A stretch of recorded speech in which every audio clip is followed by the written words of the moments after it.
The WNBA ratings, now that Caitlin Clark has been eliminated from the playoffs, without Caitlin Clark, the WNBA ratings have plummeted. Remember when Caitlin Clark stepped onto the court and suddenly everyone was watching the WNBA? Well, now she's gone, and so are the viewers. We're about to dive into some crazy numbers that show just how much this one player matters. Let's talk about Clark's playoff debut. It pulled in a whopping 1.84 million viewers. That's not just good, it's record-breaking stuff. We haven't seen numbers like that since 2000. That certainly supports the case that Caitlin Clark is the one that not only moved the needle, but possibly broke the needle off. A lot of people are going to be talking about how the Caitlin Clark, 2.5 million people watching her game. 35 at home, 15,000 on the road. Attendance for the entire league up nearly 50% this year, according to data. Imagine this. Packed arenas, social media blowing up, and TV ratings through the roof. It was like the whole world suddenly discovered women's basketball. But here's where things get interesting. What happens when the star leaves the stage? I'm not gonna spoil it all, but let's just say the WNBA might be in for a rude awakening. You know what's crazier than Clark's rise? What happened after she left? But what happens when the star of the show takes her final bow? I know this has been a celebratory season in the WNBA dump. I know it has been a record-breaking season. Caitlin Clark is a box office draw, while the rest of the WNBA, it is nothing but a polished turd. She is the Michael Jordan. Like, I know you're not a major basketball Him, person, I know. but she is the Michael Jordan of female basketball. How? With Caitlin Clark playing, 2.12 million on May 14th. 1.71 million on... You know how some TV shows never recover after losing their main character? The WNBA just lived that nightmare in real time.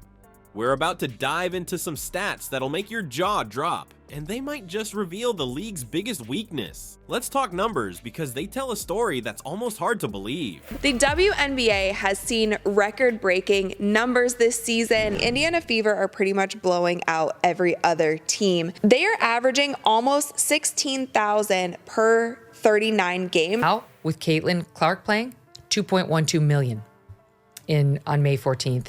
1.71 million on... So the Fever are going to account for over 200,000 more fans this year to their games. Remember that record-breaking 1.84 million viewers for Clark's playoff debut? Well, hold on to your seats, because what happened next is wild. After Clark's exit, the Sun Lynx game pulled in just over 650,000 viewers. That's not a typo, we're talking about a drop so massive, it's like losing more than half your audience overnight. It's the kind of plummet that keeps TV executives up at night. But wait, it gets even crazier. The overall viewership for the WNBA playoffs, it nosedived by about 70% without Clark.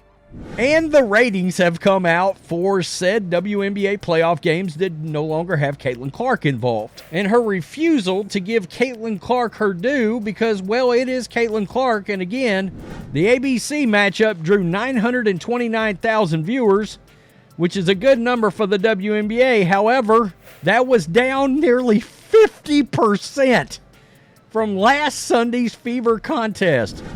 70%. That's not just a drop, that's a free fall. It's like going from a packed stadium to a high school gym in terms of interest. That's fewer than 50% of the total capacity of Target Center in Minneapolis. The Sun matchup drew 8,500 fans, and it is hilarious. Not only was the viewership down, but the attendance was as well.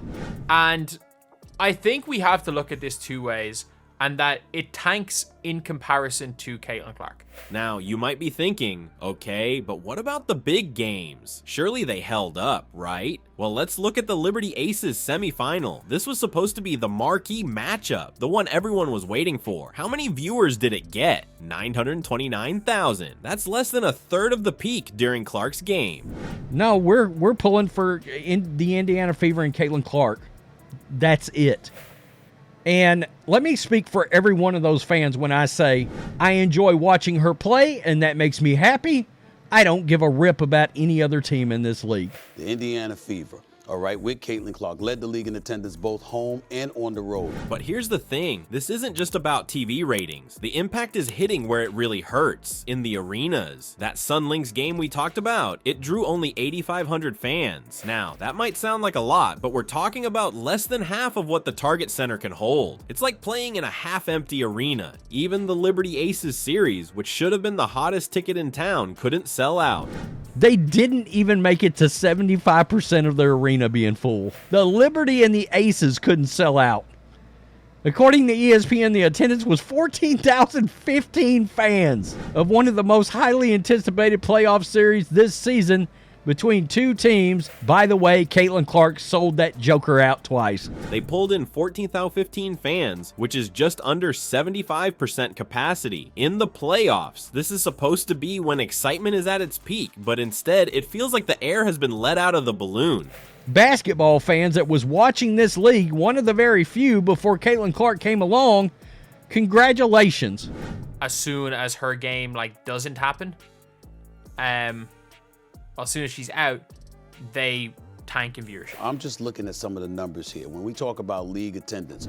All right, Caitlin Clark was very aware of the impact she was making around the WNBA.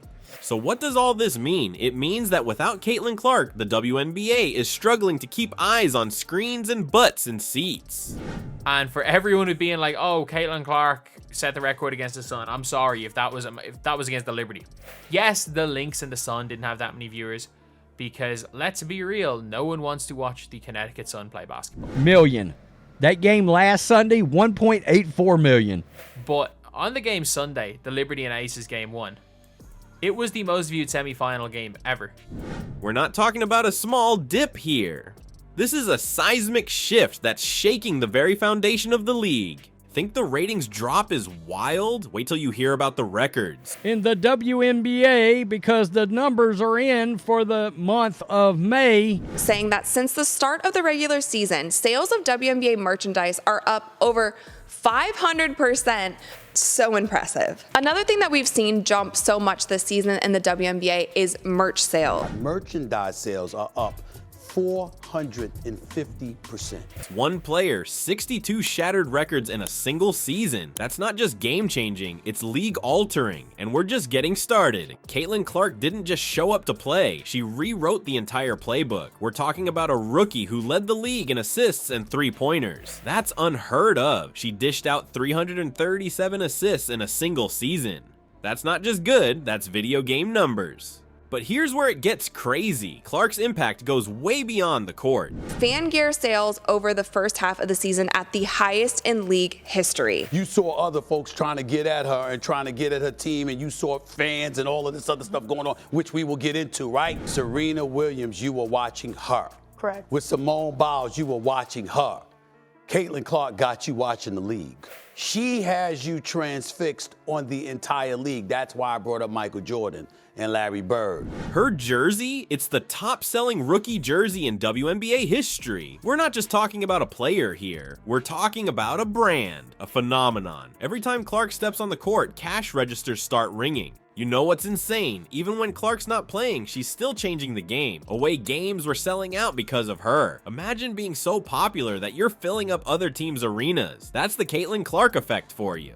Merchandise sales are up 450%. Fourth in the league in MVP voting, and we see all of these things. Certainly she's going to be a great player. I'm going to repeat that.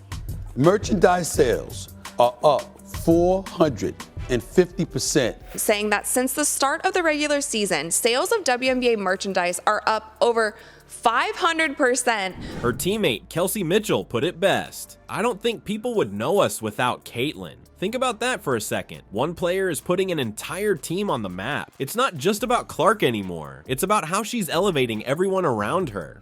But when you with Caitlin Clark, you find yourself watching the league as well. See, when I think about Serena and Simone Biles and people like that, you watch them. Sport, yeah. You watch them. 35 at home, 15,000 on the road. Attendance for the entire league up nearly 50% this year, according to data, the Indiana Fever. all right, with Caitlin Clark. Led the league in attendance both home and on the road. Let's talk about attendance. Clark's games weren't just popular, they were events. We're talking sold out arenas, standing room only. And get this, Clark was so aware of her impact, she started pushing for spot bonuses for opposing players. Why? Because she knew she was putting butts in seats, even for the other team.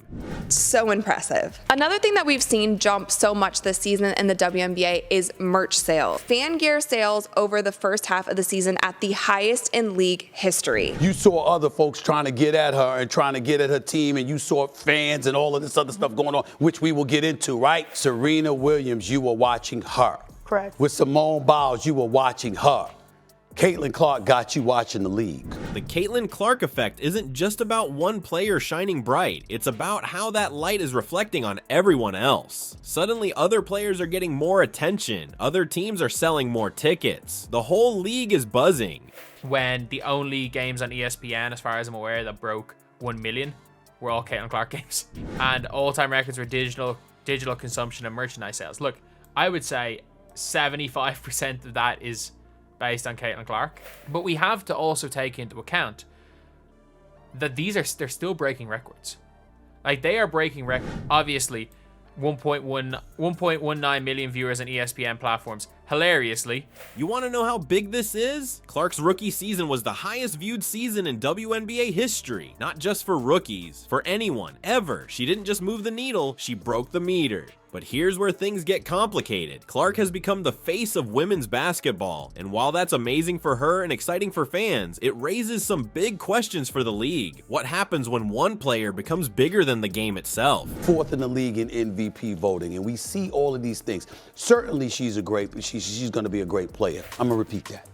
Merchandise sales are up 450%. Remember when the WNBA was riding high on Caitlin Clark's coattails? Well, the party's over. Now they're facing a Clark-sized problem that's exposing cracks in the foundation. How bad is it? ESPN's already jumping ship. The WNBA just got a taste of superstar power, and it's left them with a serious hangover. They're realizing that relying on one player to carry the whole league is like trying to win a championship with just one superstar. It doesn't work. Let's talk about the Las Vegas Aces. They should be on top of the world, right? But Coach Becky Hammon is pulling her hair out. Why? Because her players are getting distracted by fame and commercial deals. It's like they forgot they're there to play basketball, not be Instagram models. And it's not just the Aces. The whole league is struggling to figure out how to balance star power with actually having a good product on the court. It's like they've got a shiny new toy, but they don't know how to play with it. Remember that eye poke incident with Caitlin Clark? That wasn't just a black eye for Clark, it was a black eye for the whole league. It showed that they can't even protect their biggest stars. And don't even get me started on that lackluster Rookie of the Year announcement. It's like they forgot how to celebrate their own talent. You want to know how serious this is? ESPN is moving some playoff games to smaller networks like ESPN2. That's like getting demoted from the main stage to the kiddie table at Thanksgiving. It's a clear sign that without Clark, they're not expecting people to tune in.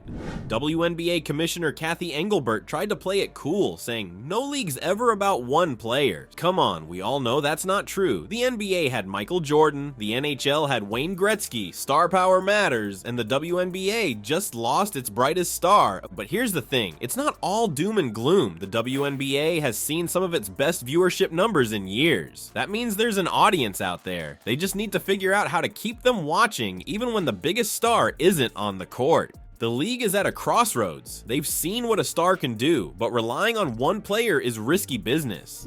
It's like building a house on sand. Sure, it looks great for a while, but one big wave and the whole thing comes crashing down. So what's the WNBA going to do? They can't just sit around waiting for the next Caitlin Clark to show up. They need to figure out how to make the whole league exciting, not just one player. It's like they've been given a map to buried treasure, but they don't know how to read it. And let's be real, it's not just about the players on the court, it's about how the league promotes itself, how it handles controversies, how it celebrates its stars. Right now, it feels like they're stumbling around in the dark, hoping to bump into the light switch. Alright, let's recap this wild ride. Caitlin Clark burst onto the scene, smashed records, and sent WNBA ratings through the roof. But as soon as she left, boom, viewership crashed harder than a rookie's first dunk attempt. The league's facing some serious growing pains, trying to figure out how to keep fans hooked without their superstar. So here's the million-dollar question. Can the WNBA turn Clark's spotlight into something that lights up the whole league? It's like they've got this amazing firework, but now they need to figure out how to keep the whole sky lit up. What do you think? How can the WNBA keep the excitement going even when Clark's not on the court? Is it about finding more stars, improving the overall game, or something completely different? The ball's in your court now. What's your game plan for the WNBA's future?